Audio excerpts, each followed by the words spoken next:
बोलो भारत माता की जय।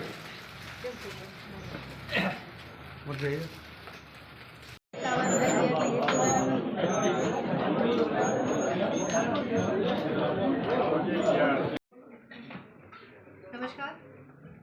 आदरणीय प्रधानमंत्री श्री नरेंद्रभाई मोदी साहेबના નેતૃત્વમાં સંસદના બંને ગૃહોમાં વિકસિત ભારત રોજગાર અને આજીવિકા મિશન ગ્રામીણ એટલે કે વીબીજી રામજી અધિનિયમ 2025 ને મંજૂરી આપવામાં આવેલી છે।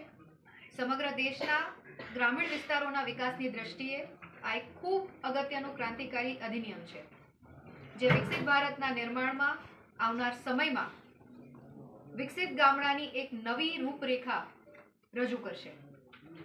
કોંગ્રેસ સહિત અનેક વિપક્ષી દળો આ ઐતિહાસિક અધિનિયમ બાબતે ગ્રામીણ વિસ્તારોમાં જે ભ્રમ ફેલાવવાનો અને સામાન્ય જનતાને ગેરમાર્ગે દોરી રાજકીય રોટલા શેકવાનો પ્રયત્ન કરી રહ્યા છે, ત્યારે ખાસ આ પ્રેસના માધ્યમથી આ સમયે શ્રમિકો, ખેડૂતો અને ગ્રામીણ પરિવારોના જીવનને સુધારવાના હેતુ સાથે આ અધિનિયમના સાચા તથ્યો, સાચી ભાવના અને સાચા હેતુને જનતા સુધી પહોંચાડવાનું આપણું ઉત્તરદાયિત્વ અને કર્તવ્ય બને છે અને એના માધ્યમથી આ પ્રેસ કોન્ફરન્સ કરવામાં આવી છે, જેની વિગતો આ અધિનિયમની જે ખરી વિગતો છે એ હું આપ સૌ સમક્ષ મૂકવા જઈ રહી છું।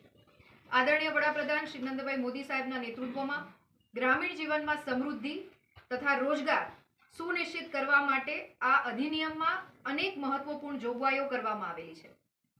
આપણને બધાને ખબર છે કે મનરેગા 2005માં શરૂ કરવામાં આવેલી, પરંતુ ત્યારથી લઈ અને આજનું જે ગ્રામીણ ભારત છે એમાં ઘણા બધા ચેન્જીસ આપણે અનુભવી શકીએ છીએ અને જોઈ પણ શકીએ છીએ। ગ્રામીણ ગરીબી દરની હું વાત કરું